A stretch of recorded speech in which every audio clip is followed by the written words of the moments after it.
So, first question I have for you, man, before we get started on this, Yeah. this show has been on the air for 3 seasons now, and it continues to pick up speed and steam from the fans. There's new fans every week. As the lead and the number one on the series, how does that make you feel knowing the show continues to grow organically?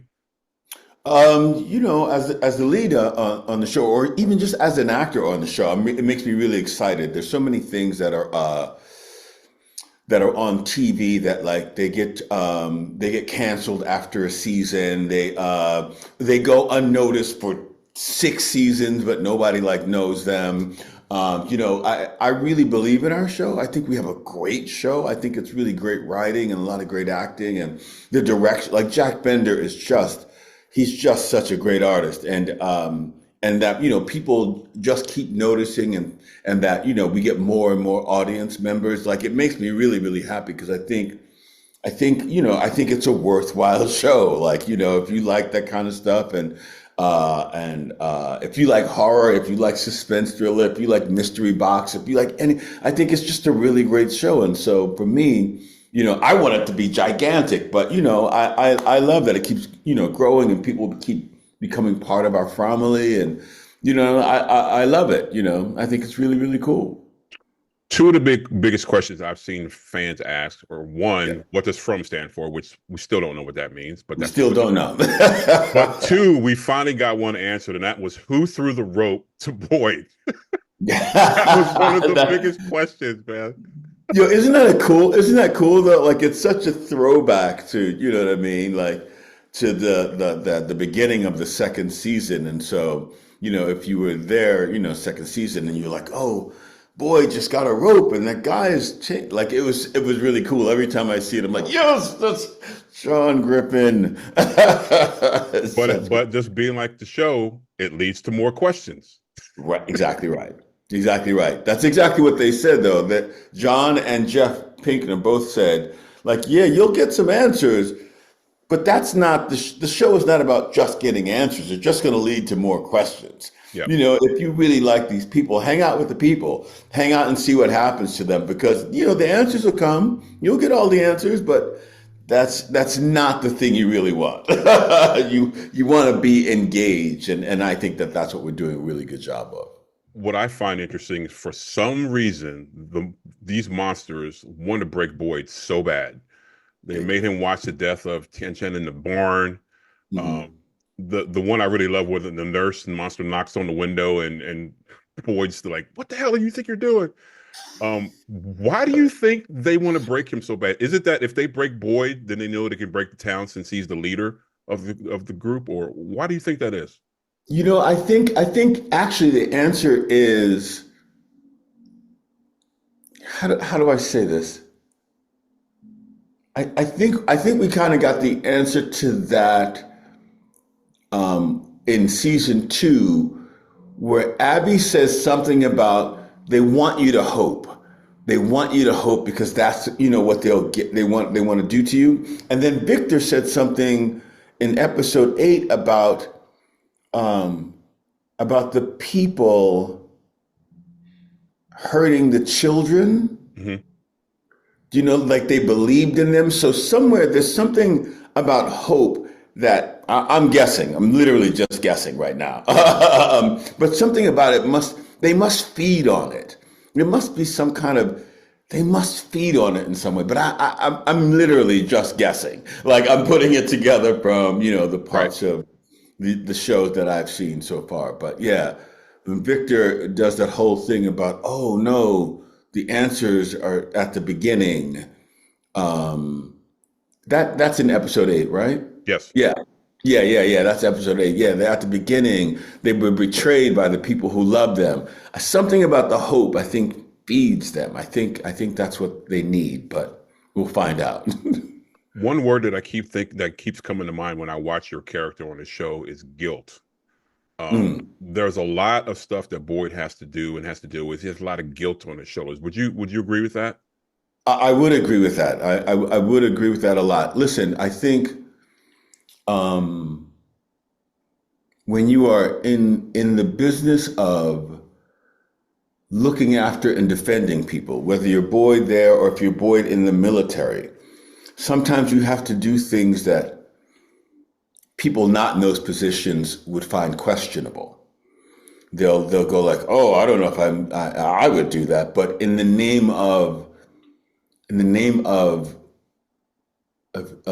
protecting more people, sometimes you have to do things, and so you do walk around with a certain amount of guilt, thinking you're doing the right thing, thinking that you're looking like you're really taking in all the information. So I think Boyd does have some feelings of guilt about, some of the lies he has to tell, or just mistruths that he has to, like kind of spread. You know what I mean? Yeah. I think there is some guilt, but at the end of the day, I think he's just trying to do the best for the entire community. Yeah. I see. So I think that even though he might feel guilty, I think, he is really trying. It's not self-serving. That's what. Right.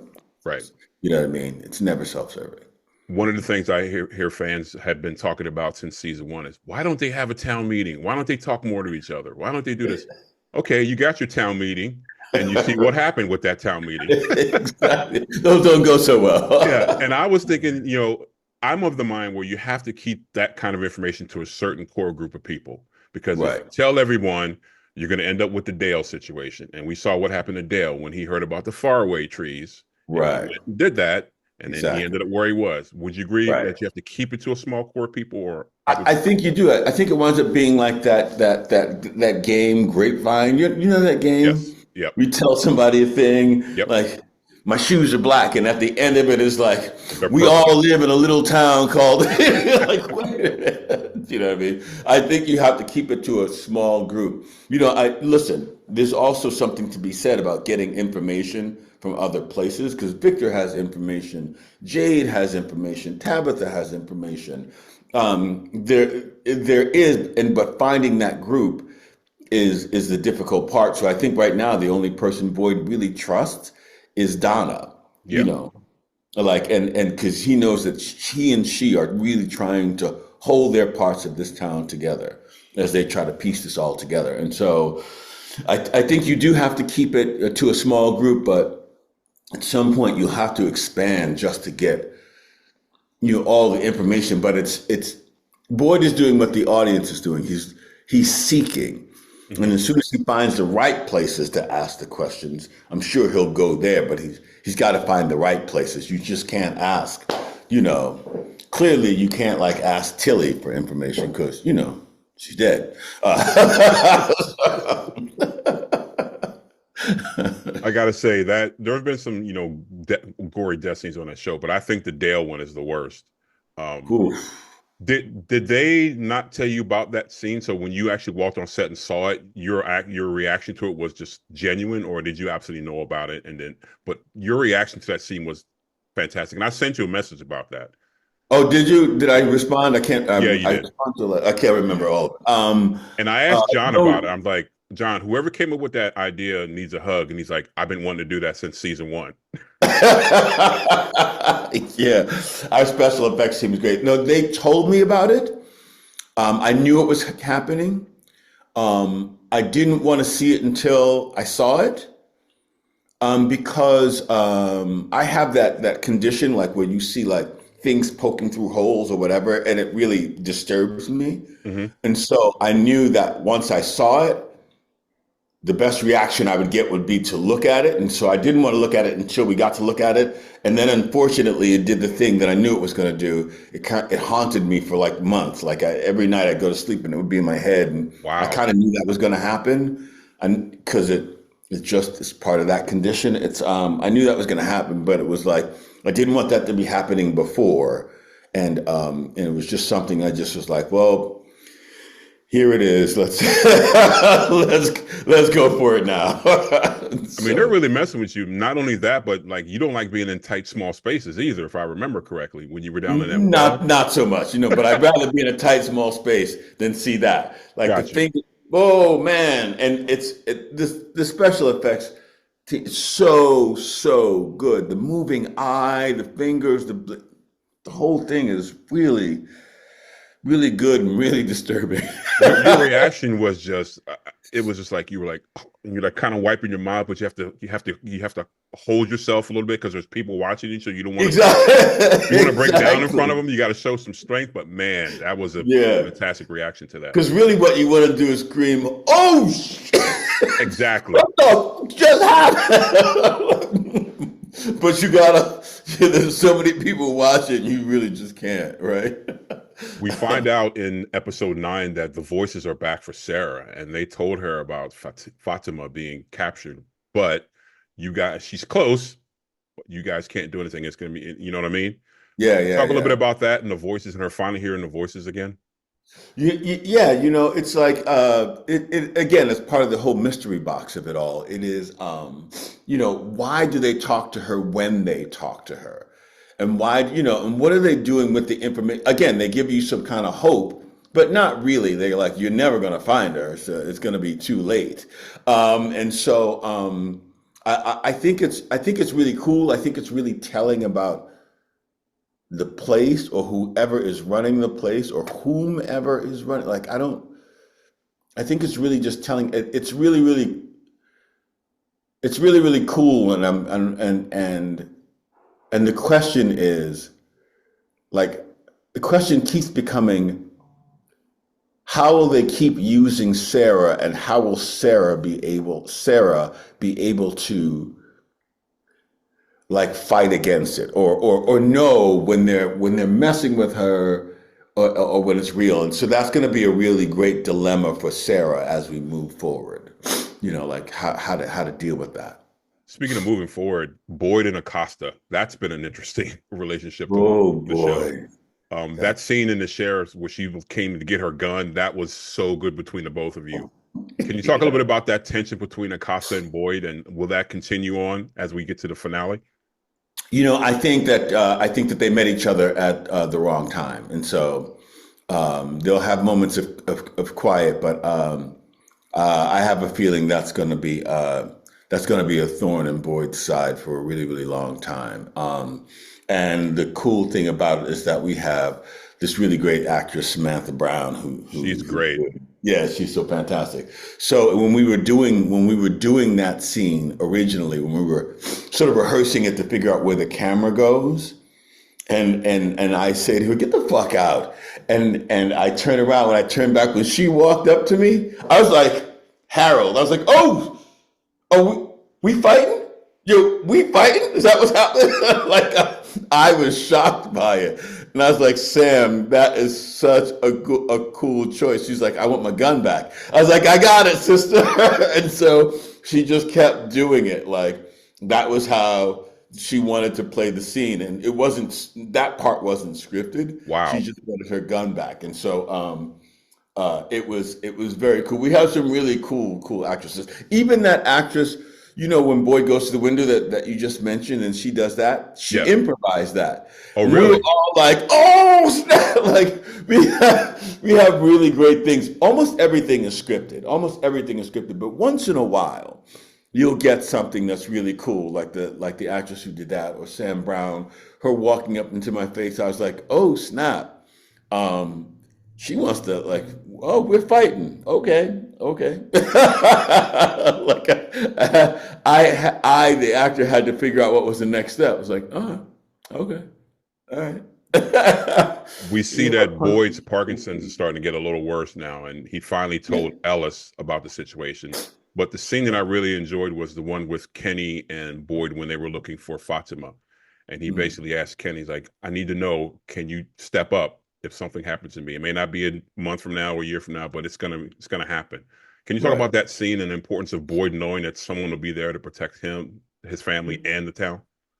I'm not, hopefully, I mean, there's no spoilers because I don't really have any spoilers. But for me, when I read that scene, I was like, it made me nervous about Boyd's time with us. Yeah. I That's what I thought exactly. I was like, oh, did they tell was him like, something? uh-oh, it's getting hot in here. So, and that that Boyd really thinks that Kenny is the person over his own son over but Kenny's the person who really has suffered next to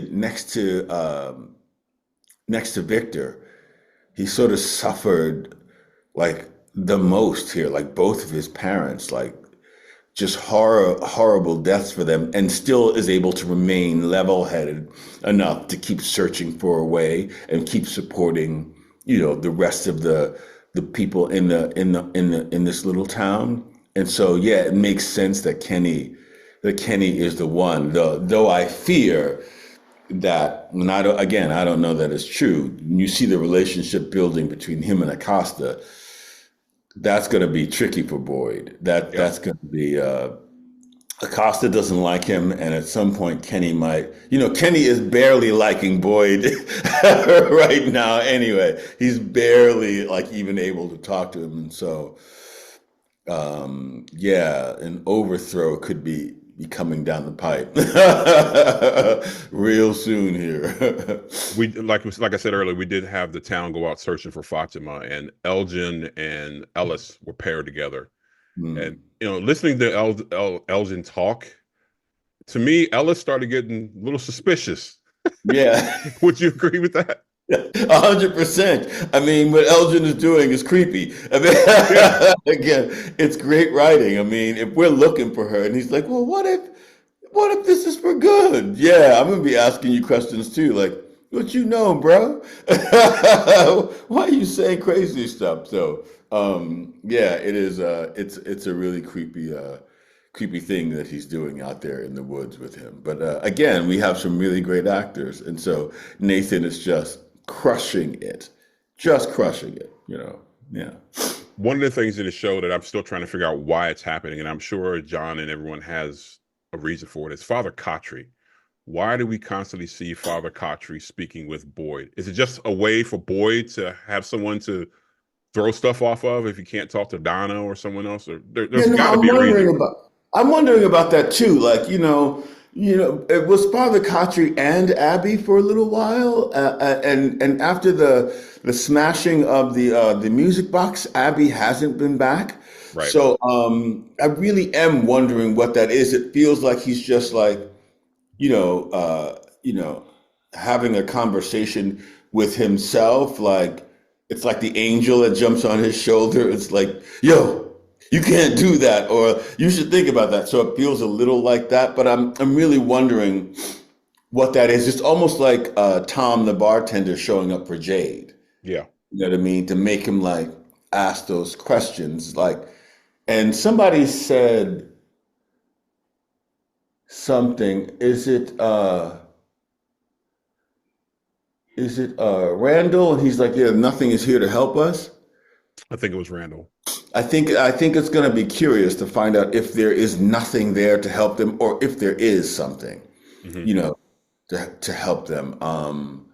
I'm really wondering what Boyd's connection to this place is. Like, why is he here? Yeah. He's connected. They know him really well. They're not killing him. They're literally just messing with him like relentlessly. And so I'm really wondering what the connection is for him there. And, and I can't wait to see what more happens with Julie. That whole rope thing, again, just blows my whole head up. One thing I think is so cool with the Elgin characters, that this Polaroid, just randomly taking photos and him using that to guide him to do that. Whoever came up with that idea is fantastic. And it kind of predicts the future, basically.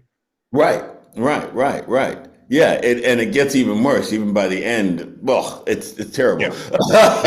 It's wacky, but it's a good tool. One of the final questions I have for you is, you mentioned Randall, and they've had an interesting relationship since Randall's been in town. But obviously, Boyd left him, and a lot of fans were like, Boyd could have saved him. He didn't have to leave him, and I'm like, he didn't really have a choice.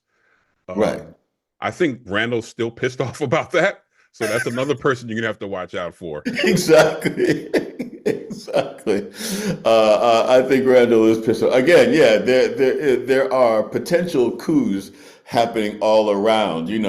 it really does feel Shakespearean in that sense. Whenever you have, I'll say the king, though Boyd is not the king, you always have constant, people around who are trying to dethrone the kingdom, who are trying to take over. And so Randall is definitely one of those around. That being said, though, I'm going to say this. I personally have a little faith in Randall because even though he's a hothead, he does seem to level up every once in a while. Like he's like the voice of reason sometimes. He's like, even when he was talking to Jim in the second season, he's like, you never thought that maybe other people here Yeah. are acting like Yeah. he really is thinking, and he's not just a hothead for no reason. And so I have a little faith in Randall, but you never know. Like I said, there are agitators all around Boyd, so it could really go bad. Speaking of Jim, why do you think people hate that character so much? Yeah, I don't actually know. There's so much hate for that character, and I just don't There understand really it. is. Yeah, I saw a whole thread about it. It's like, I don't know, like he's just a dad trying to trying to look, we're in a crazy town. Like I don't think there's a way you can be like, if I was in that town, you know what I would have done? This is an impossible circumstance. Yeah. We see a lot of that. Oh, I would have done this, and I would have captured one by now, or I would have set the cable. Yeah, okay. Okay, we're gonna put you since you got all the answers. But anyway, that's what I love about the show in general. Like you do put yourself in the shoes of the characters, and you do try to think like, if it was me, what would I do? And that's the engaging part of it. And so I still love it. I don't know why they don't like Jim that much. I like Jim, but I don't know, what their problem is with a dad who's just trying to protect his family. MGM obviously hasn't said anything about a season 4 renewal, but in your heart of hearts, do you think the show, or do you hope this, or are you optimistic that the show will be renewed? I'm really optimistic. Like we said at the beginning of this thing, we have an audience that just keeps growing and growing and growing. Yeah. So I'm really surprised that we didn't get picked up after the third episode. Like people were just so many people were flocking to the show.